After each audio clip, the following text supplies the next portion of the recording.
So I'll give you a small cabin or a house, and I want you to calculate the infiltration. I'll give you the infiltration rate. So you calculate the volume, you multiply the rate, and delta T. The other question gets around the question about infiltration, similar to the normal. Let me see if there's anything about the quiz that I didn't go about.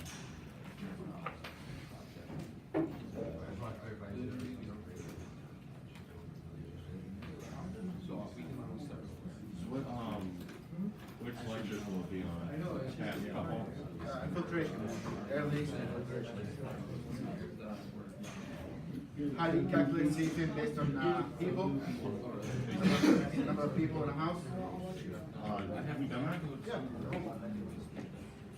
CFM is per person is how much? 15. Oh. 15 or 20? Yeah. An attic house with a triangular shape. Give you the infiltration rate, and you have to calculate the infiltration just like this. So is that 15 or 20? Scenario. Yeah. 5. Yeah. Is it 15 or 20 for CFM? Yeah. 15 for residential, 20 for commercial. Would you be asking the commercial goods or? No, just residential. Roll That's very, very good. That's all. What? That's all.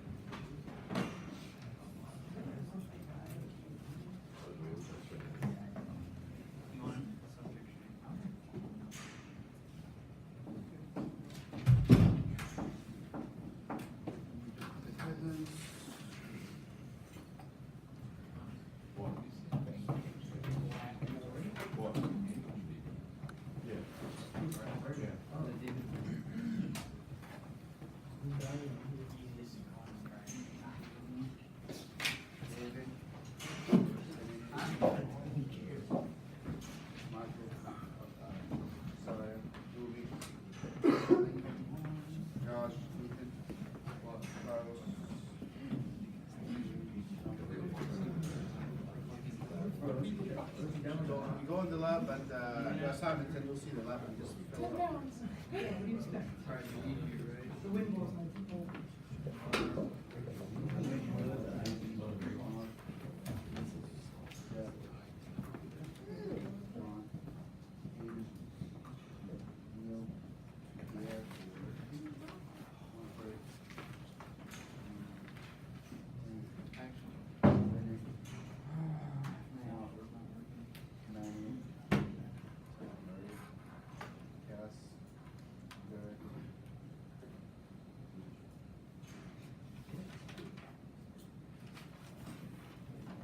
Okay, so we're on track, and this is week 7. Good? Yep. This is week 7, and we'll talk about lighting and appliances in a house. Good. Good. Why are these important? We talked about that a little bit in week 1 when we said what is the role of appliances in a house when it comes to heating and cooling. Why do we care? Huh? Yeah, they give off extra heat. Some of them give some kind of also, if equipment leak, it does add some humidity to the atmosphere, and also we care about the energy consumption. Right. Yes. We also care about the energy consumption, and you want to give very informed decision and suggestions to the household and how do they reduce their power bill, and what is the role of having a fridge that is giving off heat into the house. The lighting is it's the simplest and cheapest way to replace in a house, and it does make a difference. And I did perform some of those calculations for how much a light bulb will cost. It might not exceed like $3,000 a month sometimes, but it adds up. And that's the thing that people do not pay attention to. Like 5 watts here compared to 60 watts somewhere else, that could be an issue. So we'll talk about lighting and appliances, and they do add to your total energy cost. And what are some things we can do to reduce the energy consumption? So we'll talk the power consumption and heating and cooling load of lighting, appliances, pools and spas, What is the problem with pool and spas? If you have a spa or a jacuzzi in a house, how would that affect your cooling load? Yeah. So, what is the role of having air that has too much moisture when it comes to cooling? It increases your cooling load because you have to counteract the dehumidifying action. So the AC gonna double up as a dehumidifier and then cooling. Before the temperature of the air has to increase, we have to get rid of all the water and moisture in the air.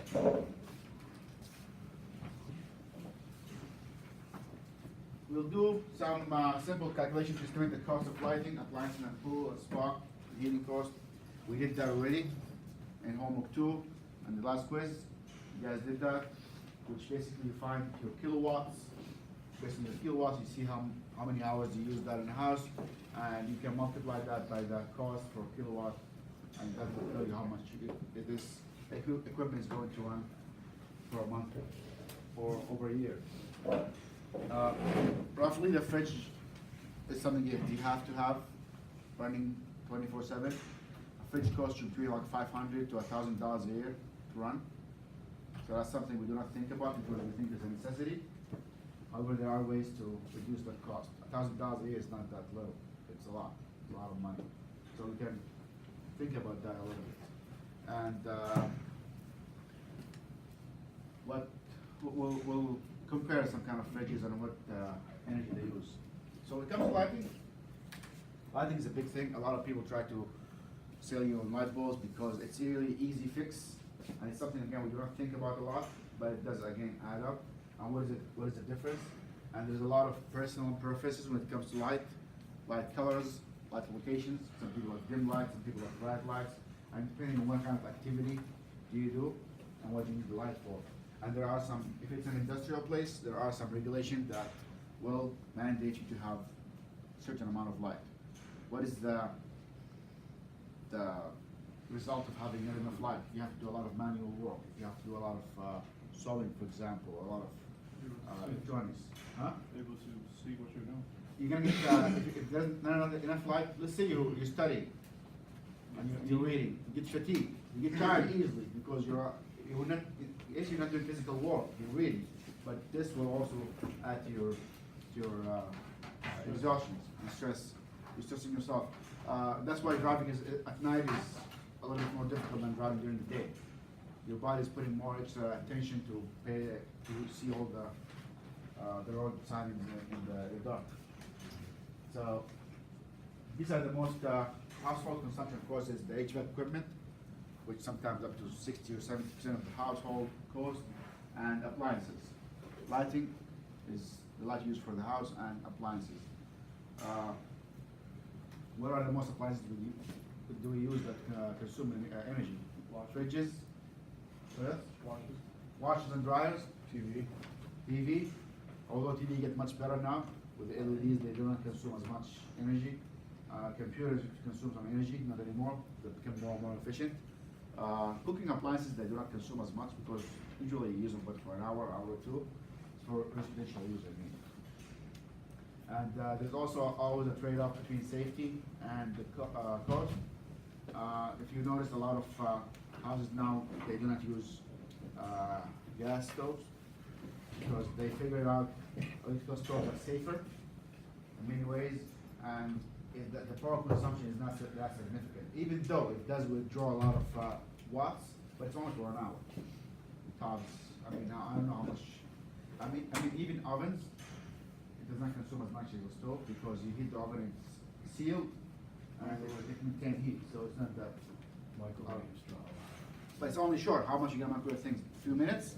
Yeah, it's 1.5 kilowatts, but 3 minutes. Even defrost cycle, what is it, 10 minutes? It's not that lot. You still have to think about the duration of how long you use this thing. A dryer, clothes dryer, how long is 40 minutes? It's 1 kilowatt. Like 1 kilowatt is 15 cents. What is that, 10 cents? That's nothing. That is nothing.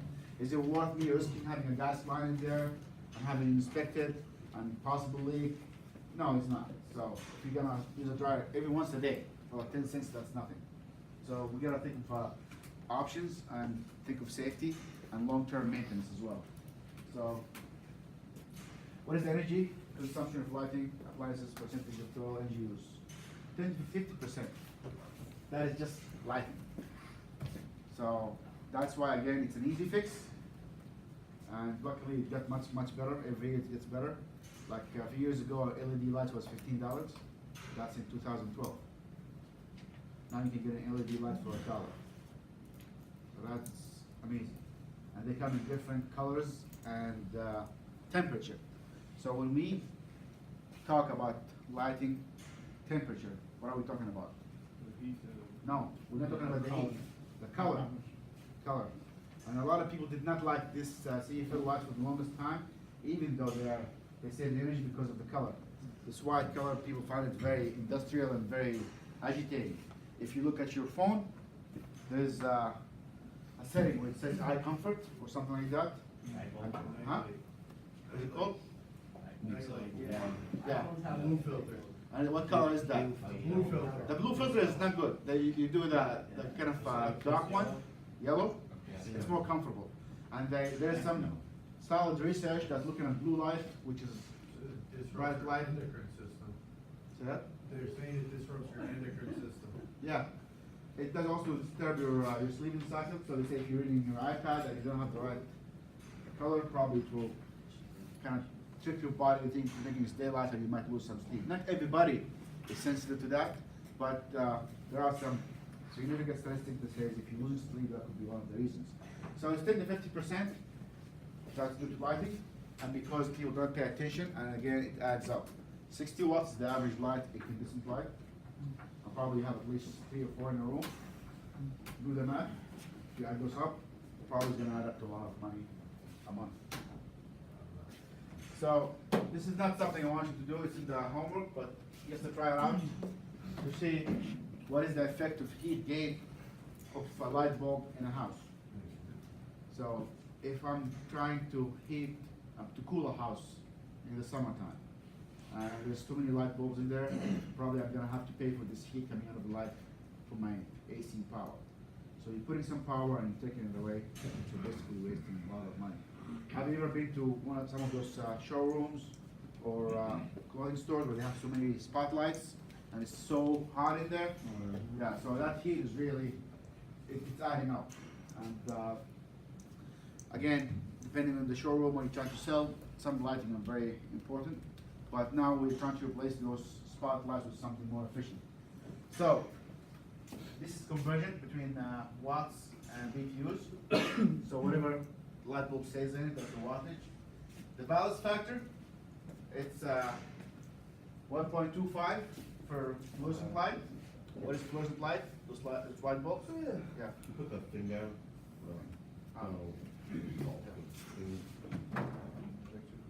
Yeah. Thank you. No problem. So, for incandescent light, what is incandescent light?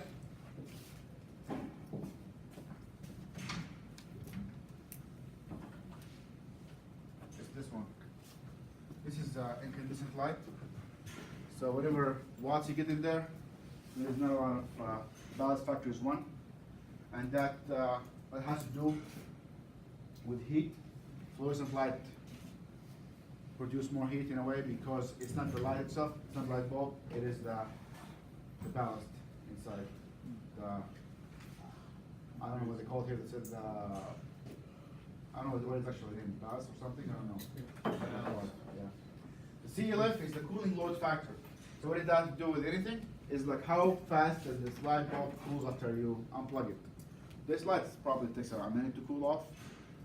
Fluorescent lights cools off right away.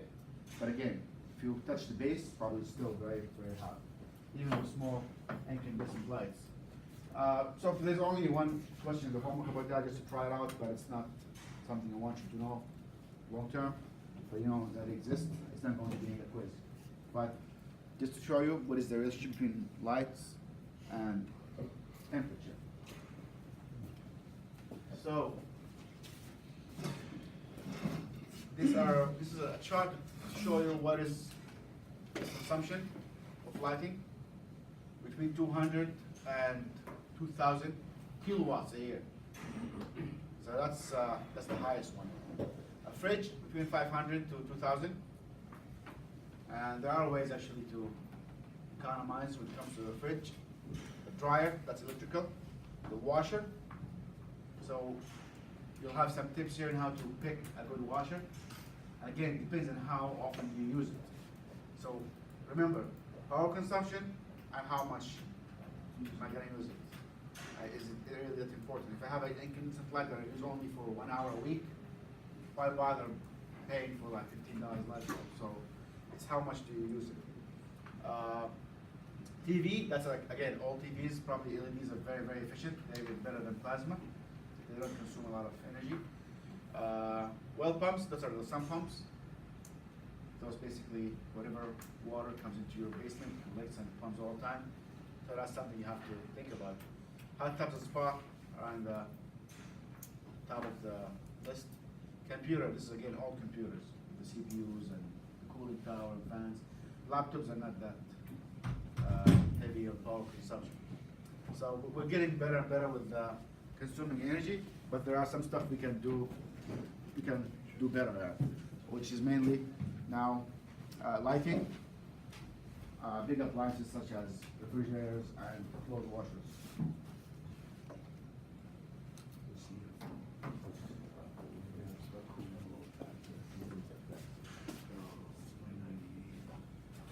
So what is the purpose of lighting? It is task related. Either we can do office work, sewing, craft, cooking, etc.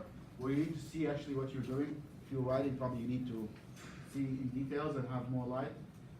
Again, your eyes receives light that's being reflected on the surface, so you need to have light. Switching from dark to bright light is always very excruciating on the eye and cause a lot of fatigue. Again, go back to night driving. It's dark, you see a headlight, dark. So switching is always an issue. And again, going back to study, if you're trying to read and study, if you have only spotlight and the whole room is dark, that's also going to cause you to have some fatigue. That's why in classroom we need a very bright glass all around so you don't fall asleep. And it's working so far. And also you don't want to fatigue yourself doing it for a long time. Also, staring at something for a long time, like a computer screen, it's also exhausting on the body. We were not meant to be sitting and staring at a computer screen for long hours. So that's something that's required for us to have the proper light for that. Indoor plants or pet care. So if you have indoor plants, probably if you have a small balcony or you grow some plants in your house, probably you need some lighting for that, and that's going to consume some energy. A lot of people have greenhouses in their house, a greenhouse where they have flowers, orchid farms. You need to have some specific kind of lights which consumes a lot of energy, so that's something you can think about. If you have fish and birds that require you to have some specific kind of light, probably infrared, probably some ultraviolet, so you need to have lights. Decoration, again, you can walk into the same house, two houses, same place, same looks. Lighting makes everything different. If you ever go to IKEA and you look at the furniture, it looks so good in there, you take it home, and it doesn't look the same. It's not giving it to you. So lighting is everything. It's how they put the lighting in a place. That's a very common trick. I wouldn't say a trick, it's a common setup. You go to a furniture store, clothing stores, and you buy something, it looks completely different, and it's just the lighting. It's a trick. Huh? It's a trick. It's a selling trick. But I bought a shirt once that looked completely different color in the store. Completely. I took it outside, I was like, this is not what I bought. Especially when it comes to colors, aesthetics, it adds a lot. If you go to museums, probably you see like there's spotlights at different angles. Some things require you to have certain kind of lights. It does affect the ambient of the house, also, so it has a lot to do with the looks, the ambient, the atmosphere, and also function. So you need some backlights in some places, painting lights if you have some painting, some decoration, and again, think of how it adds up. Spotlights for the longest time were the most consuming lights in the house. Security. That's again another thing we need lights. Did you ever drive downtown and you see some buildings completely lit? And you think why they're wasting energy? Why would they do that? It's security. If it's dark, probably some cameras will not catch everything. Now they have a lot of sensor lights you can put in front of your garage, in your house, in your property, that will, anything that moves around will turn on. So it's very important. It's more likely that place that's completely dark and dim that crime will happen, something might break into. Light always exposes things, and it's easier for you to take shots and cameras. Sensor lights became very common. This class has sensor lights that will turn off the entire class within 20 minutes if there is no activity. So that's something you should take advantage of. There's also now on Amazon, there's a lot of Amazon and Home Depot. They have a lot of lights that smart lights, which basically can turn on and off from your phone. And also they senses somebody's there, they turn on. So that's another way to keep the light in when you need it, and when you leave, it turns off. So security is the one thing, and also the need. If you don't need it, just don't leave it on. And it's been a fighting battle of people trying to go up, trying to turn off the light and on and off, and do I need it, do I not need it? So, huh? Yeah. So now there are sensors. There's smart lights. There are smart plugs you can buy for $5 now. So you can monitor all your appliances at home on your phone, turn them on and off. So that's very, very convenient, and it's getting better and better with time. Motion sensors, another way to monitor lights and turn it off when it's not needed. Efficacy. That is, I don't know, fancy word. It means like how efficient that light is. Do I need to put a lot of light, or do I need to put it in the right place? And how much illumination is coming out of that light? So efficacy is lumens by watt. What is lumens exactly? Lumens Is that is how a unit- bright the light is? Yeah, it's a unit of measuring the brightness of light coming out of a bulb over how much it consumes. So does anybody ever work with a projector? No, the light of a projector? So they sell you the projector light based on lumens. So between like 12,000 lumens to 20,000 lumens. This light bulb probably at least like 20,000 lumens, because it works even when the class is lit up. All projectors are around 10,000, 8,000, but you have to turn off the light so you'll be able to see the projector. Those are the lumens. How bright are those lights? Does anybody have any problem with xenon lights? But that's not there anymore. They're expensive. Yeah. Huh? They're expensive. It's still there? You can find them. I hate them. I don't think they're in the market anymore. They don't do them anymore. You can find them. Huh? But new cars do not come with xenon anymore. It was something in the early 2000s, but I think something. It's going to LED. Huh? It's going to LED. Yeah. Even the BMWs and Mercedes don't do xenon anymore. Probably wasn't effective. Something wrong with it. I don't know what that It's is. too expensive. Probably, yeah.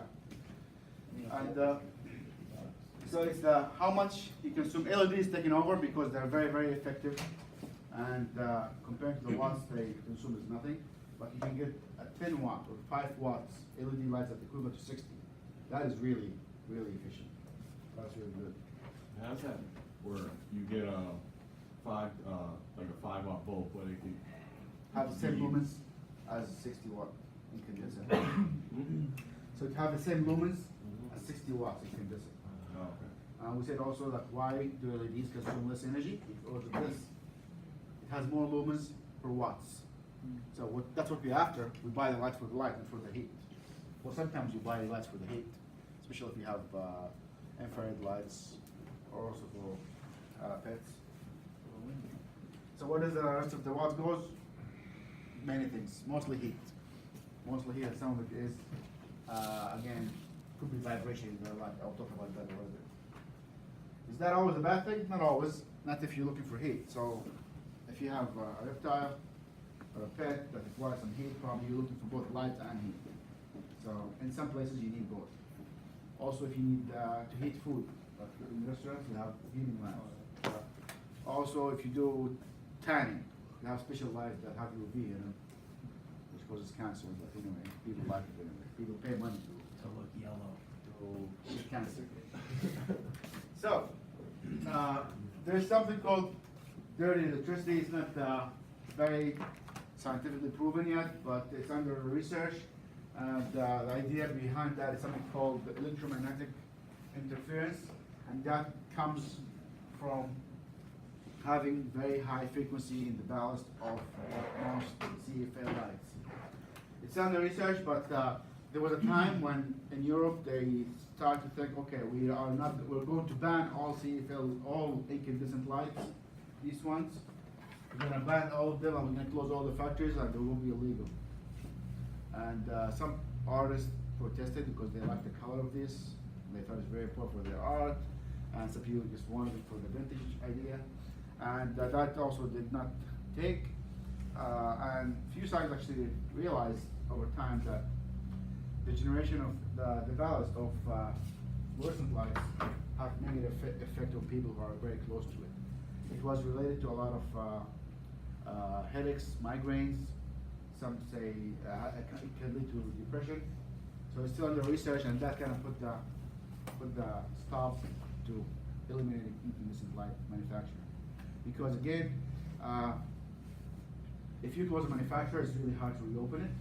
Might as well just keep it going. And those lights were still under research. So there was a big battle between whether we should eliminate CFL and do some more research in it. And again, it has some issues. For example, that it has mercury gas in it. So that's also an issue if it breaks on you. So mercury has been proven to be really bad for health and can cause hallucination and also cancer. So that's another issue with CFL. But the dirty electricity effect is still under research, which basically is supposed to cause some kind of hypertension and could lead to mental issues. Nobody's sure yet. However, the general rule, they say if you're going to use CFL lights, make sure it's at least 6 feet above your head. Don't use that in your bed. Don't use it on your desk. Use it close to your body. So if it's in the ceiling, that should be okay.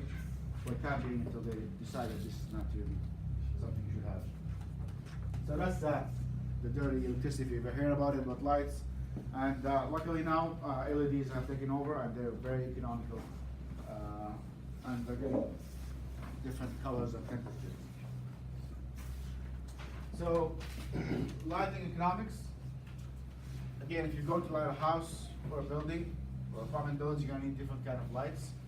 And this is our efficacy here, which is comes as a percentage. This incandescent lights are 15% efficient. It's not really good. 1023. We have different types here. Mercury vapor. It's mercury vapor lights. Probably you see them in some big buildings. This is the fluorescent lights that we have here. And metal halide. Metal halide. For Which is- growing, plant growing. Yeah, for what? Growing plant. Yeah, those are they're very expensive, like $30 a piece. For the bloom cycle. Yeah. So this is For something veg, I'm probably. sorry, for veg. Huh? For veg. Yeah. So these are very expensive, and yet they do consume a lot of energy. High pressure sodium, they are very bright, and the amount of lumens per watt is really high. So they're very efficient, and here we have the lifespan. That's another thing I didn't talk about, which is the lifespan. How long does it last? So when CFL first came in the market, that was in the mid-90s, and they had a lifespan of a year. So it didn't make sense to pay $10 for a light bulb that will last me a year. And then companies started to put warranty on it for 10 years, but you have to find the receipt. It was like really tricky. A lot of people were reluctant to pay and invest $10 light bulb. That's a lot of money. Meanwhile, I can pay 60 cents for an incandescent light bulb. So the cost and lifespan is a really big function. It's something we have to think about a lot.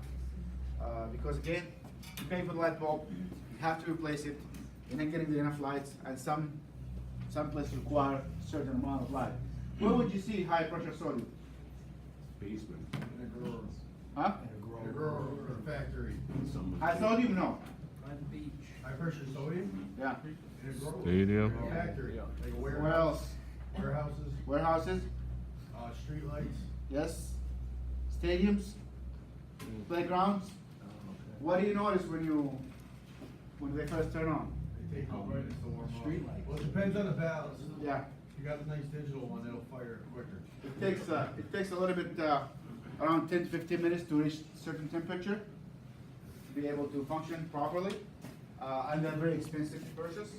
I think, I don't know roughly how much they cost. Like 30 bucks. Huh? Like 30 bucks. Yeah, around 30, I've seen some for 70, depending on the lumens. Anywhere? And also, when you purchase these lights, if you're gonna pay more than $20 a light bulb, you wanna look at the lifespan, and what is the warranty on it, and what is the limitations. Spectrum output. We'll talk about that temperature. The ballast goes before the light. Huh? The ballast usually goes before the light. So that's something you have to consider. And these are the most common ones, and probably this book was published before the LEDs became very, very popular. Now everybody's using LEDs because power consumption is really good. And in the beginning, people still did not like LEDs because they came in one temperature, one color temperature, which was very frustrating for a lot of people because they did not like that color. So the purchase cost is something we have to think about. How much will it cost you and how long does it last? This is part of our equation, right? How much watt do we use, for how long, and how much is it going to cost me? Operation cost, every time I turn it on, how much will it cost me? Lifespan, so three things. How much to purchase, how much to operate, and how long will it last? Those are three things you have to think about when you buy a light bulb. Lumens and illumination. So lumens are the output of the light bulb based on the efficiency. Illumination is distribution of light on a horizontal surface. This is the difference. So light travels in straight line, doesn't it? Mostly in straight lines. So where do you want the light to hit? If you put a light in the corner of the bottom, is it gonna light the same way if you put it in the top? It's not. So the location of the light makes a big difference, and this is the illumination. How much of that light will hit a flat surface? So when I want to measure the illumination, probably I will look at this desk and see what is the amount of illumination we have on that desk. So how does it reflect and how does it distribute? And there's a lot of tricks in how to place the light to get the proper illumination. The paint color makes a difference. 2 years ago, this class was painted gray and blue. It was very difficult to have the class well lit. So, huh? Yeah. So it wasn't very, very easy to see here. And we did not change the light, we just repainted the room. So a place where you want to have a good amount of illumination, usually workplaces, living room, you might want to have a bright color. Usually most cookie cutter houses, they have eggshell walls.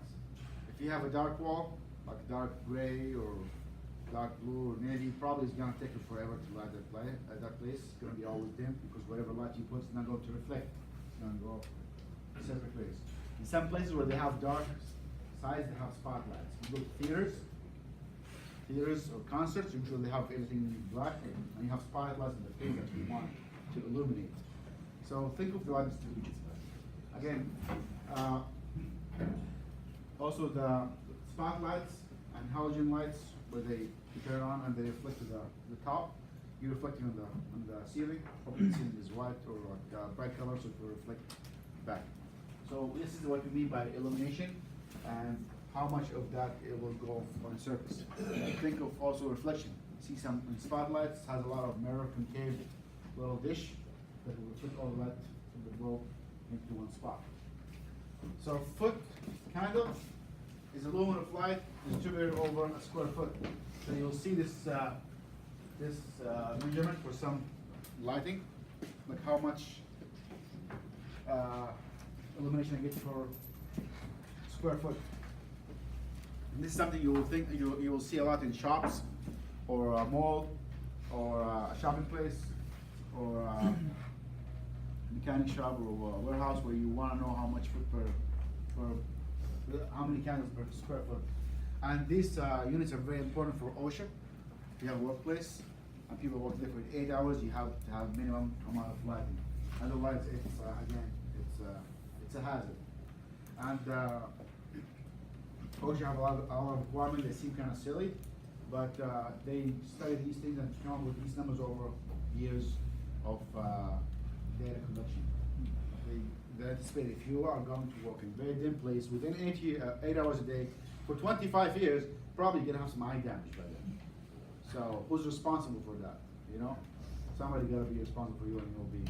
If you were to work on a computer in one setting for like 8 hours a day, what kind of things you going to do? Yeah. So these things like do matter. If you gotta do it over and over again for years on end, it's gonna take a toll on your body. What is that called? The carpal syndrome? Carpal tunnel? That's the serious thing. It's very, very painful. It's a very painful. I got some weird pain in the back of my neck. Just from staring at the. They got a name for it. Okay, I got it. So it's from like just having the wrong angle. There's a whole study of field of science and engineering called ergonomics, where they study what is the right position for your body, how you're supposed to sit and how you're supposed to leave your body, for how many hours and how would that affect your well-being. So in that term, we have also foot candles as a requirement for a workplace and lighting. The minimum illumination of 100 foot candles is lowest to perform visual tasks in a workplace. That's the old version. They revised that and they realized it has to be less than that. So again, is too bright good? No. Too bright is not good. Too dim is not good. You gotta find the right amount of light. Bright light, well, actually is tiring as well as dim light. Cuts down on light pollution. Yeah. There's also some studies about that sitting and watching TV is more tiring than sleeping. Like if you sleep, your body probably consume more energy than just watching TV. Sitting there and staring at a TV screen and all the stimulation and the light coming into your eye is exhausting. That's why when you sit on a couch, it's not relaxing to watch TV. Probably for now you feel very tired. If you sit and watch a movie for 2 hours, probably you feel kind of tired and yawning at the end of the movie because, again, a lot of stress strain in your eye and the focus and the stimulation coming to your body. Going back again to illumination and also the fact that everybody now looking at their phone for the sleep, probably they're reading from the screen, and that actually has a lot of effect on your body. Again, it does not affect your body the same. And that's why a lot of those electronic book readers, they come up with something called electronic ink, which is basically kind of like ink. It's not actually illumination, it's not pixels. It's just ink being formed by electricity to write things. And that's why people prefer reading from a page than a screen. It's a personal preference, and again, it depends on your body and how you react to it. So this is illuminating engineering society, not to be mistaken by the Illuminati, that's something different. But it's not kind of cool. They do the illumination for everything. So What is 30 to 50, that's lumen, right? Yeah. 30, 50 is enough. We don't want more than that. And again, if we increase light, we're going to increase the cost. For long tasks like just sewing you need like 200 to 500 foot candle is required, which is more than that. Because again, you're focusing on a small spot. What else compares to sewing? Working on electronics. Probably if you see anybody like doing circuit boards, they have a lot of big magnifying glass with a lot of lights around it. So you can see what you're doing. Every time you feel like you have to really focus and change your eye pupil, it's very difficult. Did anybody notice that if you're reading from your phone and suddenly you watch the TV, it takes a second to readjust, especially if it's dim? So you readjust for a very small phone to watch the TV, it takes you a second to do that switch. I never experienced that before I had a smartphone. So now looking at a smartphone, trying to really look at the TV, you feel like there's a gap. So again, depending how long and how small the font is and how often do you do it. Lighting color. This is something I want to talk about. What do we mean by lighting color and temperature? So it's from cool to warm. You can probably hear that sometimes, especially when it comes to arts and museums. Cool and warm. Blue to green, different tinges, different shades. So cool colors are preferred for visual tasks because they are better contrast for print pages. Like this is a cool color. Cool is mostly bluish. It's better for reading. It's easy to fill out contrast. Warm lights preferred for living spaces and showrooms. They don't show too much details, and they have a lot of effects. And you ever notice you go to a bathroom and you turn on the light and it's fluorescent lights and you look at your face in the mirror and you see every cut and neck and pimple ever made. Yeah, and you see like it looks completely different. Meanwhile, if you go to the barber, they don't have fluorescent lights. Usually they have warm lights. So lighting does make a difference. You never find like white fluorescent lights in a showroom for a car or for clothing. If you look at car pictures, usually they never use fluorescent light. And usually they try to find some kind of dim light. If you go in under sunlight, if you talk to any car salesman, they tell you you're gonna sell a car and during sunlight, daylight, because you'll see every dent and every cut and every scratch in the car. Usually they take a picture of the car after the rain, some kind of spotlights, so you don't see all of it because it does have a lot of effect. It's more flattering to people's skin and clothing, which is it turns out to be a fact. If you go take a photo shoot or like a portrait, usually they have specific kind of light, except for passport pictures. They have to have white light and white background because you want to see every feature. Don't they use HBS for like, for picture taking? Yeah.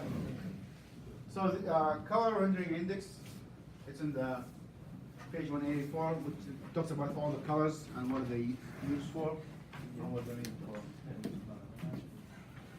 Okay. I will stop now and finish this and this one.